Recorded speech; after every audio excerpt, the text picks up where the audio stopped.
Hello everyone, Jack Newton here, also known as Dark Lord 729.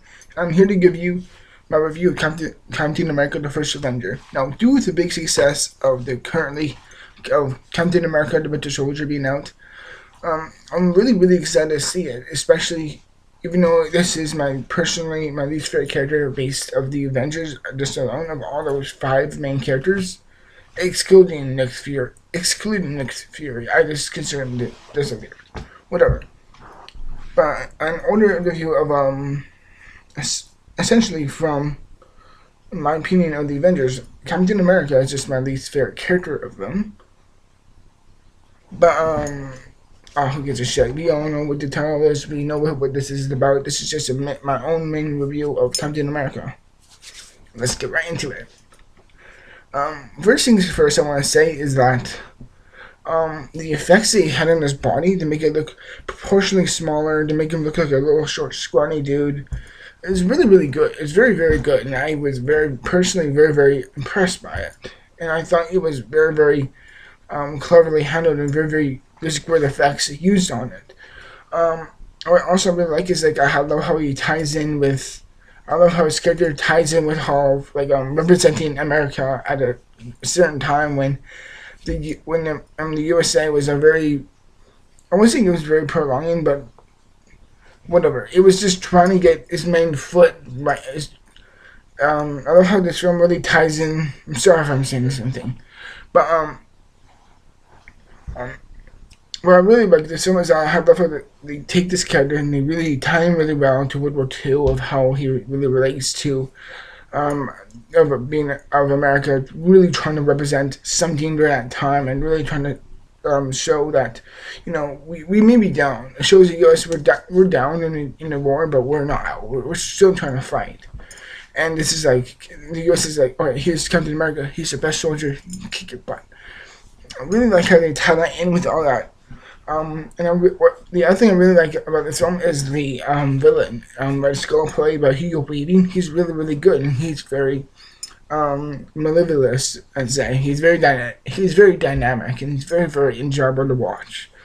He reminds me a lot of Kevin Bacon from X-Men First Class, and I thought he was very good, and how confident and how he really plays on like a Dean Martin level. Like, I'm cool and I'm gonna live with this like this, and I can get away with anything because I'm so cool.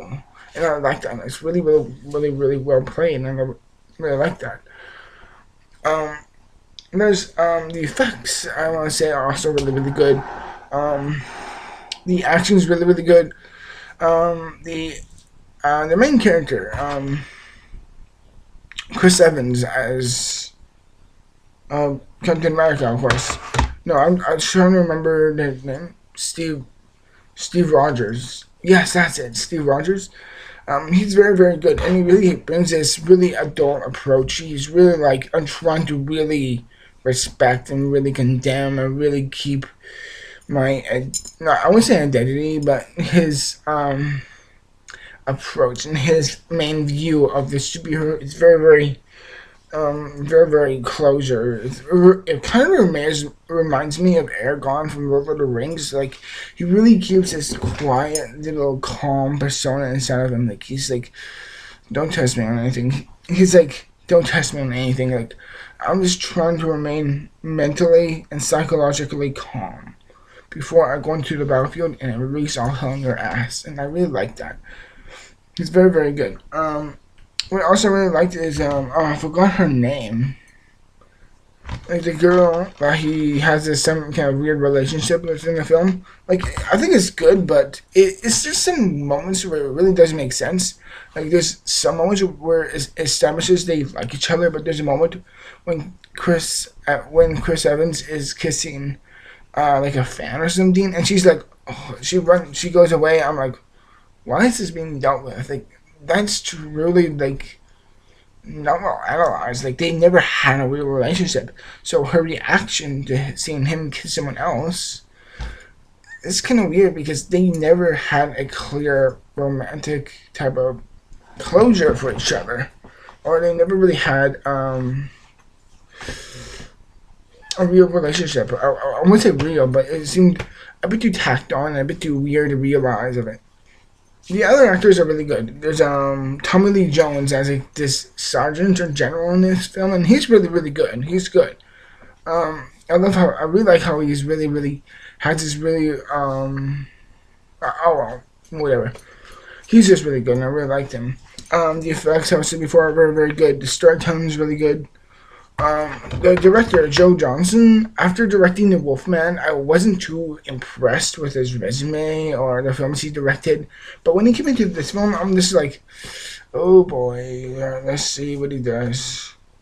And he actually does bring a pretty good visual complexity to the film. Like there's some good comedy in the film, but there's some decent moments in the film where it tries to be very dark and very threatening. Like there's this moment when Captain America is chasing after. If you've seen the film, like there's a moment when he chases after some kind of spy played by Richard Armitage. Um, he's really. It's a really dynamic and very high speed and very high angst type of scene. And it's very good and very believable. Um, I thought it was really good.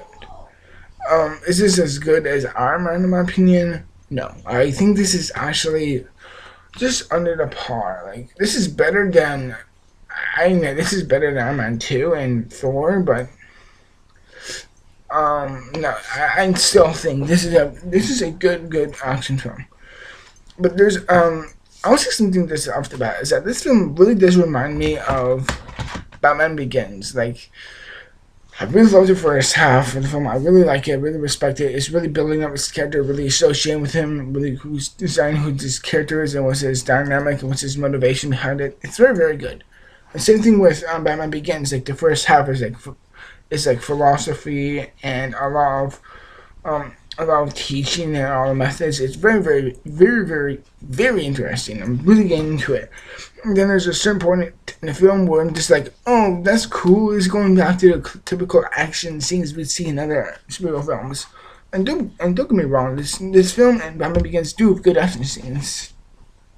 Well, actually, some of the action scenes in Batman Begins are actually pretty bad because they're just awful. I'm sorry, but they're not that good on Batman Begins, but well, whatever. I'm sorry if I'm comparing this film to Batman Begins too much, but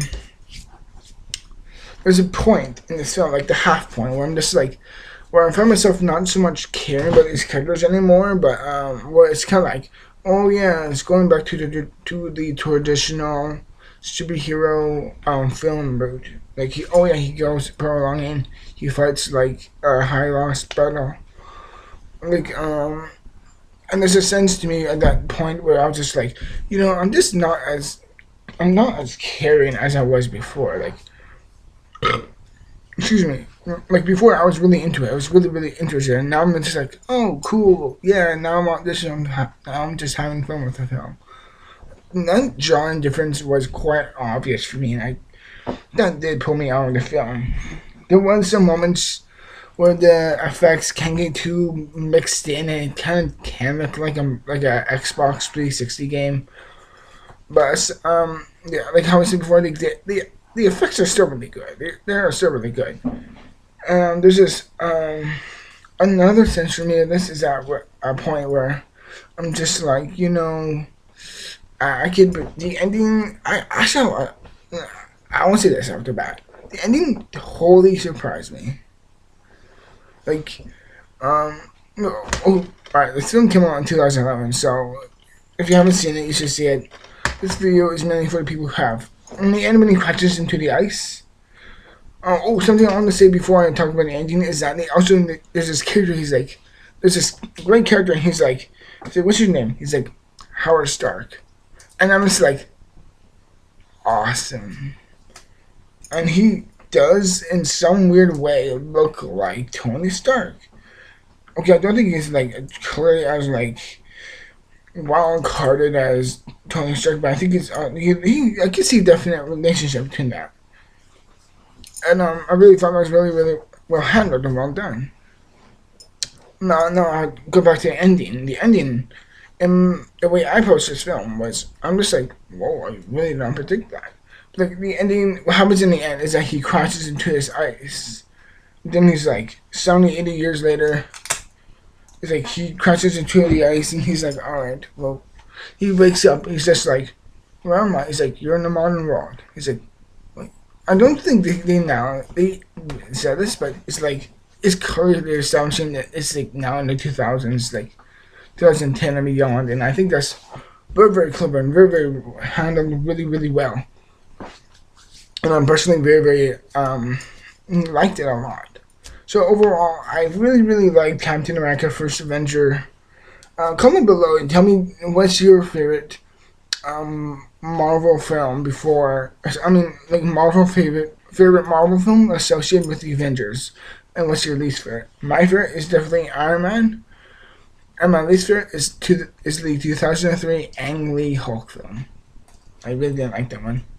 But aside from that, I thought Captain America: The First Avenger was a really good action movie and a decent comic book movie for all fans alike.